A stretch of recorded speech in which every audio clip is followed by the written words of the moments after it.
Hello les gars, on se retrouve pour l'épisode numéro 3 de cette série Cendres. Donc on aura fait un premier épisode sur le poisson de manière générale, avec sa manipulation, la manière de le décrocher et de le remettre à l'eau. On aura fait un deuxième épisode, c'est vrai, sur justement cette pêche en power fishing du cendre à la fin du mois d'août. Et là c'est vrai que durant ce mois de septembre, je me suis dit que j'allais vous faire un petit sujet sur la pêche du cendre au poisson nageur durant le début du mois de septembre. Un sujet qui peut être hyper sympa, qui est très ludique. Donc si tu veux en apprendre un petit peu plus, reste sur la vidéo, il y aura pas mal de petits trucs sympas. Donc écoute, je te souhaite un bon visionnage et je te dis allez, let's go les gars.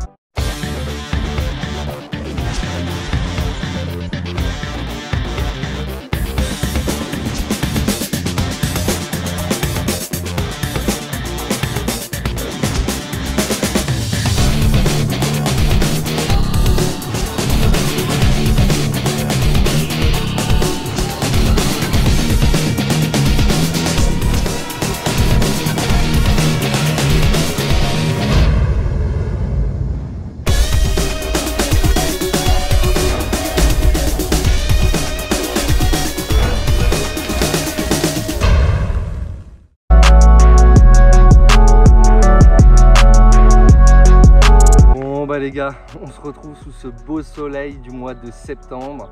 Donc du coup c'est vrai que là la fin de l'été est bien entamée déjà maintenant. Les températures elles ont commencé à chuter. C'est vrai que sur cet été 2024 on n'a pas eu un été vraiment très intéressant. La preuve en image, on a un temps qui est encore un peu maussade, il y a eu quelques orages, etc. Donc voilà. C'est vrai qu'aujourd'hui, je me suis dit justement que sur cette période de transition, moi j'aime beaucoup aller pêcher le cendre avec une approche avec des poissons nageurs où je vais aller le traquer, donc comme vous pouvez le voir derrière moi, donc sur un canal grand gabarit. Je trouve que c'est une pêche qui est sous-utilisée, qui paraît très technique pour un certain nombre de pêcheurs. C'est vrai que moi sur Instagram j'ai pu discuter avec vous et il y en a beaucoup qui n'osent pas le faire parce qu'ils trouvent ça technique, parce qu'ils s'attaquent à des zones où ils trouvent qu'il y a trop d'eau, ils ne savent pas où trouver le poisson. Donc je me suis dit que c'est vrai qu'aujourd'hui ça pourrait être un sujet intéressant de parler justement de la pêche du cendre avec du leurre dur. Parce que c'est vrai qu'aujourd'hui le leurre dur c'est quelque chose en gros qui va me permettre justement de pouvoir peigner un certain nombre de zones, qui va pouvoir justement changer des approches traditionnelles au leurre souple. Et moi c'est une approche que j'adore utiliser, notamment entre le mois d'août et le mois de septembre, même le mois de juillet aussi. Ça c'est vrai que les périodes estivales c'est vraiment un must pour l'utiliser. Donc aujourd'hui on va se pencher sur la pêche du cendre en canal grand gabarit. Donc c'est vrai qu'aujourd'hui pour un petit peu parler d'un canal grand gabarit, ça peut être des portions qui font à plusieurs dizaines de kilomètres, où c'est vrai que ça peut être vite déroutant parce qu'on ne sait pas forcément où s'arrêter. Aujourd'hui beaucoup de canaux grand gabarit, c'est vrai qu'il y a des accès pistes cyclables, donc on n'a pas forcément d'accès avec la voiture directement, donc on sait qu'il va falloir marcher, on sait que ça va être dur. On va pas se mentir que quand vous allez vous mettre dans la pêche, dans cette pêche là, c'est sûr qu'il faut passer du temps. Moi j'ai envie de dire que déjà une des clés de cette pêche ça va être l'observation et le temps passé. Au plus vous allez y aller, au plus justement vous allez toucher du poisson.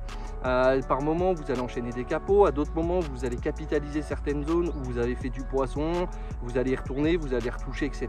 Et c'est comme ça au final que vous allez former au bout de quelques semaines, quelques mois, quelques années, et finalement une sorte de topographie mentale sans avoir passé forcément de sondeur. Alors après ceux qui ont un dipper ça peut aider. Moi personnellement je vous accorde que je pêche à l'ancienne, sans dipper, sans quoi que ce soit, vraiment à ma sensibilité. Et donc c'est vrai que moi j'ai capitalisé comme ça en allant au bord de l'eau, en enchaînant parfois les capots, des fois en faisant des pêches maigres avec 2-3 poissons. Mais c'est comme ça que j'ai appris un petit peu à déceler les secrets d'un canal grand gabarit. Alors aujourd'hui, pour vous transmettre un petit peu ces secrets, je pense que l'idée c'est qu'il y a des démarcations, on va dire naturelles, avec des élargissements, des rétrécissements des canaux. Et puis vous allez avoir aussi par exemple différentes actions de l'homme, comme ça peut être des quais, ça peut être des murets, ça peut être des embarcadeurs pour les péniches, ça peut être des écluses, ça peut être des barrages. Et toutes ces zones là en fait, vous savez que grosso modo à peu près tous les carnassiers, le sandre, la perche, le brochet, le silure, vous allez en avoir dans ces zones là, c'est sûr, à 200%. Donc du coup c'est vrai que pour attaquer un canal grand gabarit, moi je dirais qu'il faut déjà se concentrer sur ces zones là. toutes ces zones qui vont vous paraître évidentes à l'œil. Donc on va essentiellement se concentrer sur des structures principalement. En tout cas, c'est des zones où moi j'aurais tendance à dire raisonner en termes d'options. Vous savez que vous avez un quai, option A. Vous savez que vous avez un arbre immergé, option B. Vous avez, je sais pas moi, par exemple un raccro où vous savez qu'il y a un obstacle, option C. Et c'est comme ça que vous allez tourner sur les spots et que vous allez justement pouvoir mettre en place une stratégie.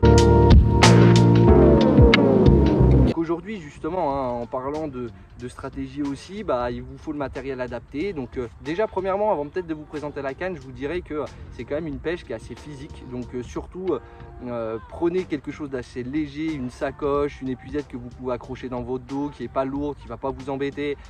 Prenez le strict minimum, prenez une boîte ou deux maximum avec le strict minimum, encore une fois, des leurres de prospection, des choses avec lesquelles vous avez plaisir à pêcher. C'est surtout ça, moi, je pense qu'il faut tabler, c'est avoir quelque chose que vous aimez utiliser. Maintenant concernant donc du coup le matériel, donc là comme d'habitude j'utilise la Great Hunting Megabass, une gamme qui est faite pour la truite. Donc du coup elles sont très longues, elle fait 2,55 m, elle fait 5,18 grammes. Donc moi j'adore parce que ça va permettre de lancer à peu près tous les leurres que j'utilise pour aller pêcher le sandre justement en prospection comme ça. Donc du coup moi je l'adore parce que c'est vrai qu'elle est très légère, elle fait 135-136 grammes. C'est vrai qu'elle a vraiment une très bonne prise en main, elle est très sensible et donc moi c'est ce que je vais rechercher, avoir une canne très sensible qui a aussi une réserve de puissance. Donc ça c'est fait pour normalement les truites en grand lac, notamment au Japon et sur certains poissons typiques du Japon. Donc du coup elle a de la réserve de puissance. Avec ça, c'est vrai que je vais la mettre un Shimano Cardiff en 4000 mHg. Donc ça, c'est vrai que c'est quelque chose qui a un assez gros ratio parce que moi, j'avoue que j'aime avoir une attitude de power fishing où je vais faire plusieurs lancers répétés, mais de manière précise pour peigner rapidement, de manière, encore une fois, très précis et au moins de manière rapide, je vais gagner du temps et en efficacité. Donc du coup, un 4000 mHg, pareil, frein progressif. Il y a de la réserve de puissance, franchement moi je l'adore, il est très léger aussi. Donc les deux combinés, ça fait un combo qui est juste top. Dessus, moi je vais venir garnir en PE 1.2, là pour le coup, j'ai pas peur de mettre un petit peu plus gros là-dessus. Alors après, dans l'idée, vous pouvez partir aussi sur de la 1.0, mais là j'ai mis de la PE 1.2, je vais y arriver, avec un badline justement donc en 12 livres, ce qui correspond à un 29 centièmes, parce que comme je vous disais, vous pouvez tomber sur un brochet, vous pouvez tomber sur un silure, vous pouvez tomber également sur des zones où il y a de l'abrasion. Donc du coup, pour pas casser rapidement, voilà ce que j'utilise. Le sandre de toute façon dans cette on va dire configuration là, il n'a pas vraiment le temps de se poser des questions normalement vis-à-vis de votre animation, donc il va taper dedans. Et moi vraiment à 29 centièmes, je vous assure que ça sera discret quoi qu'il arrive. Maintenant on va passer à la partie leurre. Donc je vais vous présenter donc une référence phare de chez Yuki Ito. Donc cette référence là, pour vous teaser la chose avant de vous la montrer, c'est une référence qui a été créée en 2000. Donc c'est une des références les plus phares de chez Megabass. C'est vrai qu'il y avait le Vision 95, mais ils sont passés sur en 2000 la taille en 110. Donc c'est vrai qu'aujourd'hui on a une taille en fait qui fait quand même 11 cm, donc c'est une super belle bouchée. Donc là je vais l'armer juste avant d'aller pêcher, je vais enlever donc l'hameçon ventral et je vais les remplacer par 2 BKK parce que c'est vrai que je suis pas forcément convaincu en tout cas comment dire de l'armement d'origine, et ça je préfère le préciser. Par contre voilà, c'est un leurre qui fait 11 cm, 14 grammes, il y a un transfert de masse donc qui s'envoie très bien. Moi ce que j'adore dans cette gamme en fait, c'est qu'il y a 40 coloris. Donc qui dit 40 coloris dit que finalement tous les coloris peuvent répondre à des contrastes de luminosité qui vont être changeants dans la journée, et ça faut pas en douter. C'est vrai que ça c'est un leurre qui se lance très bien. Il va avoir justement un rolling, il va avoir un wobbling aussi où il va partir sur les côtés aussi de droite à gauche, donc ça va faire penser à une imitation d'un poisson qui est blessé. Là c'est vrai que moi personnellement en France ça me fait penser vraiment à une ablette, donc faut pas oublier que l'ablette c'est vraiment un mets de choix pour le sandre. Donc je trouve que le match de hack, donc on va dire matché avec le poisson fourrage, pour moi je match totalement avec ce qu'aime bien manger un sandre de manière quotidienne. Et ce qui est aussi hyper important sur le Vision Honnêton, c'est que finalement en fait c'est un leurre qui est en suspending, et ça aujourd'hui quand vous allez pêcher le sandre en canal grand gabarit, il vous faut impérativement des leurres suspending. Voilà, quand je dis des leurres suspending, ça va être des leurres que quand vous allez faire une pause, ils vont rester vraiment stationnaires dans la colonne d'eau. Ils vont ni monter ni couler. Donc ça, c'est l'avantage du Vision Oneton qu'on peut considérer comme un long bill, c'est-à-dire qu'il a une longue bavette. Parce que c'est vrai que ce que je vais vous préciser, c'est qu'aujourd'hui, il y a 4 tailles qui va descendre de 1,50 m jusqu'à à peu près 4 mètres. Et donc moi, aujourd'hui, quand je vais pêcher des canaux grand gabarit, en fonction des zones que j'ai devant moi, je vais utiliser la gamme entre 1,50 m et 4 mètres pour vraiment aller pêcher au plus proche des structures, aller taper dedans parce que c'est l'intérêt de la bavette, comment elle est placée, vous pouvez aller taper dans les obstacles. Et vu que c'est un suspending, je vais laisser mon leurre, en fait, je vais relâcher de la bannière, le leurre va un petit peu remonter gentiment, ensuite je vais remettre bam bam bam. Et en fait, c'est vrai que les cendres généralement attaquent à la pause. Quand vous allez stopper, vous allez sentir le boom, vous mettez un gros ferrage derrière parce qu'il ne faut surtout pas hésiter. Et là, vous allez être hyper content de prendre un cendre avec un leurre dur. Moi, je trouve que c'est une pêche hyper ludique. Donc moi, j'avoue que je tiens plus en place, les gars. Je vais aller faire un petit tour à la pêche. Et puis, si ça a mordu, je vais vous préparer quelques images, les gars. Donc, je vous dis à tout à l'heure. Je l'espère avec des images. Et si c'est le cas, je vous souhaite un bon visionnage.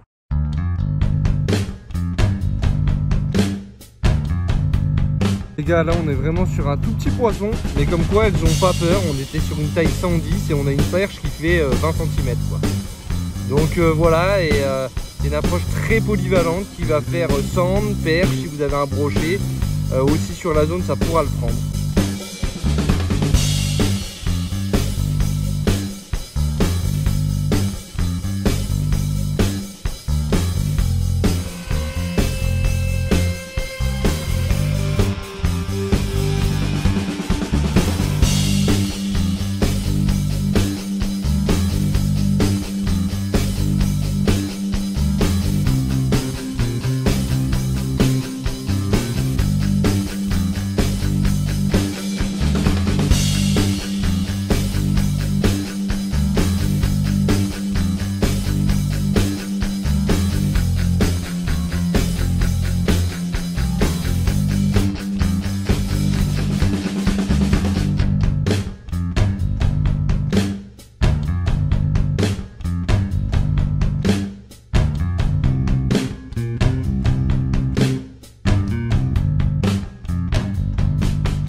Bon les gars, ça y est, c'est déjà à la fin. On arrive donc à la conclusion de cet épisode numéro 3. Donc aujourd'hui c'est vrai que ça a été une pêche pas évidente. Mais bon, on s'est quand même éclaté. On a rentré, bien évidemment c'est le jeu. J'ai rentré quelques petites perches pour commencer. Donc d'ailleurs vous avez vu un extrait d'un petit poisson de 20 cm. Et c'est vrai que ça leur fait vraiment pas peur du tout d'attaquer des plus gros leurres. Donc on a fait quelques perches qui étaient un petit peu joueuses. Et puis après c'est vrai que là les cendres sur justement là le changement entre la fin d'après-midi et le début de soirée, moi c'est vraiment une technique et une approche que j'adore, notamment dans ces moments là sur le mois de septembre et d'août. Bon là c'est vrai que je vous la présente au mois de septembre, mais n'hésitez surtout pas à l'utiliser également sur les périodes estivales de juin jusqu'à fin septembre à peu près. C'est des techniques qui s'avèrent vraiment redoutables. Donc voilà, j'espère que tu auras appris un certain nombre de choses sur cette technique, que ça t'aura donné envie d'aller au bord de l'eau. En tout cas moi c'était mon objectif. La prochaine fois c'était pas des gros poissons, mais les cendres que tu as vues dans cette vidéo, j'espère que ça sera toi qui les auras entre tes mains.